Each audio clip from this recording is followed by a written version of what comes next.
السلام عليكم ورحمة الله وبركاته. إن الحمد لله والصلاة والسلام على من لا نبي بعده. لك الحمد ربنا بنعمة الإسلام، ولك الحمد ربنا بنعمة القرآن، ولك الحمد ربنا بعلماء الإسلام. فقد قال جل وعلا في القرآن الحكيم: تعالوا إلى كلمة سواء بيننا وبينكم. وقال النبي صلى الله عليه وسلم: العلماء ورثة الأنبياء. আজকের এই উলামা মাশায়েখ পরিষদের আয়োজনে সম্মানিত সভাপতি হযরত উলামায়ে কেরাম, জাতির বিবেক ও কান্ডারি হযরত উলামায়ে এজাম, আমি খুব সংক্ষেপে কয়েকটি বিষয় অবতারণ করতে চাই। উলামায়ে কেরামের মাঝে মতানৈক্য কোন কোন জায়গা থেকে সৃষ্টি হয় এবং সেই জায়গাগুলো সংশোধন বা এগুলো তাকবীক বা এটার সামঞ্জস্য বা ঐক্য কিভাবে সম্ভব।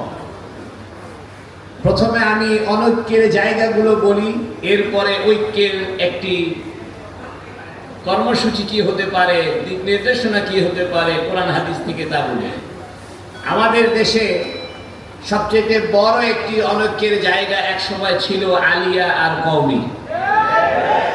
আপনাদের জানা উচিত, ফার্সিতে একটি কবিতা আছে, হাল গুলেরা রঙ্গ বুয়ে দিগারাস, প্রত্যেক ফুলের রং এবং ঘ্রাণ ভিন্ন ভিন্ন।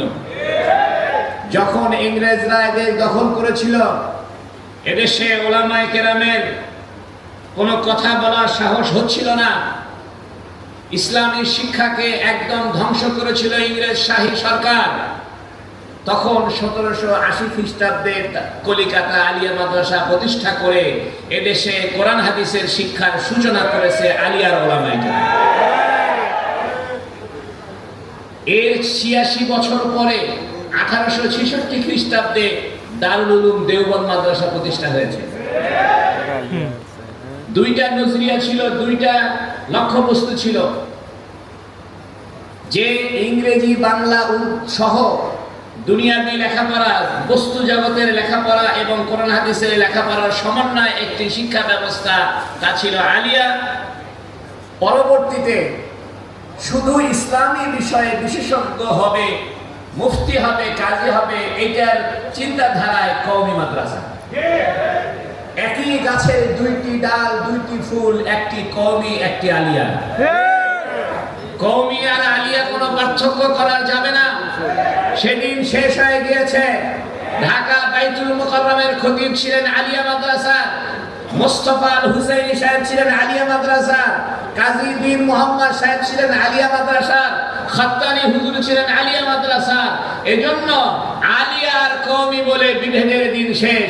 যারা আলিয়া আর কওমির বিভেদ সৃষ্টি করে উলামায়ে কেরামকে দুর্বল করার চেষ্টা করেছিল, সেই দুর্বলতার দিন আর চলবে না, চলবে না।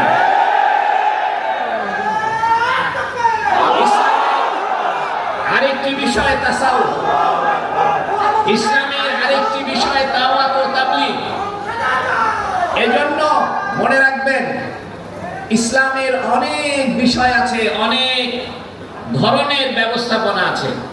কারো মন মানসিকতা, সে মুরিদ হবে, কোন পীরের কাছে মুরিদ হবে, তার চিন্তাই এরকম। তাহলে তার জন্য তো একটা প্ল্যাটফর্ম রাখতে হবে। আর একজনের চিন্তা যে না, সে একটু কোরআন হাদিস শিখে ডিসিএসপি হবে, তার জন্য তো আলাদা ব্যবস্থা রাখতে হবে। আর একজনের চিন্তা না, আমি ডিসিএসপি হব না, সারা জীবন ফিকহের গবেষণা করব, বড় মুফতি হব, বড় মুহাদ্দিস হব, কিতাব লিখে বড় আলেম হব, তার জন্য তো বিকল্প ব্যবস্থা রাখতে হবে। এই জন্য ইসলামের একদল বিশেষজ্ঞ হবে, তারা আলিয়া মাদ্রাসা থেকে হবে, আর একদল হবে কওমি থেকে, আর একদিক হবে পীরের দরবার থেকে, আর একদল হবে তাবলীগ জামাত থেকে। এটা একই গাছের বিভিন্ন ফুল। তাবলীগরা আমাদের ভাই, জামাতে ইসলাম আমাদের ভাই, কওমি আমাদের ভাই, আলিয়া আমাদের ভাই, আমাদের ভিতরে কোনো ঐক্য নষ্ট করার যারা চেষ্টা করবে, তাদের বীজটা ভেঙে দেওয়া হবে ইনশাআল্লাহ।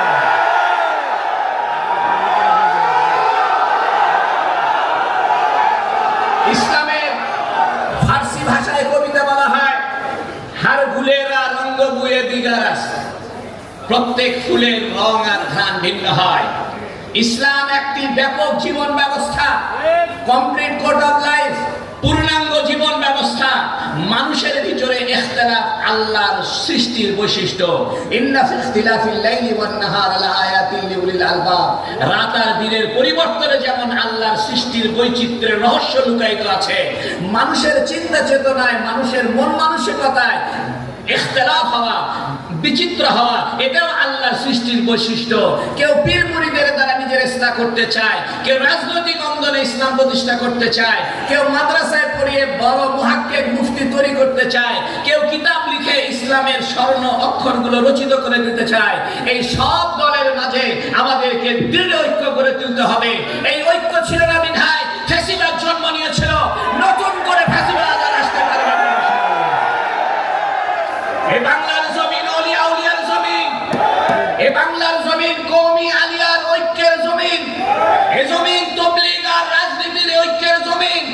আমাদের ভিতরে কোন দিক থেকে কোনোভাবেই কোনো ফাটল সৃষ্টি হবে না যদি আমরা একমত থাকি।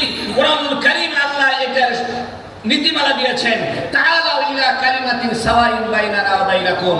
আসো ওই বাক্যের দিকে, তোমরা আমরা যেখানে একমত আছি, আমরা সবাই একমত আছি। এদেশে ইসলামী হুকুমত চাই, এদেশে খেলাফত চাই, সংসদে কোরআন চাই, এদেশে ইসলামী আইন চাই। এটা জামাতে ইসলামও চাই, তাবলীগও চাই, কওমিও চাই, আলিয়াও চাই, সবাই চাই। অতএব আমাদের ঐক্যে ফাটল ধরনের দুঃসাহস কারো হবে না ইনশাআল্লাহ। এজন্য আমাদেরকে দৃঢ় ভূমিকা রাখতে হবে। আমরা যেন আমাদের ওয়াজ মাহফিলগুলোতে মতভেদপূর্ণ বিষয়কে জনগণের ভিতরে ছড়িয়ে না দিই। আমাদের একটা বদভ্যাস হলো, আমি যাকে দেখতে পারি না তাকে তুলাধুনা করে ছেড়ে দিচ্ছি। তাকে চিন্তা করলাম না, সে তো আমার ভাই, তার কেবলা আমার কেবলা এক, তার কোরআন আমার কোরআন এক, তার রাসূল আমার রাসূল এক। মতবিরোধ থাকতে পারে, এটা মাঠে ময়দানে জনগণকে বিভক্ত করার দিন শেষ হয়ে গেছে। এখন জনগণকে ঐক্যবদ্ধ করতে হবে।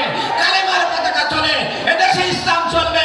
360 আউলিয়ার দেশে কোন নাস্তিক চলবে না, কোন মুরতাদ চলবে না, কোন রাজপন্থী বামপন্থী চলবে না, ভারতের দাসত্ব চলবে না ইনশাআল্লাহ। ওমা তাওফীকি ইল্লা বিল্লাহ।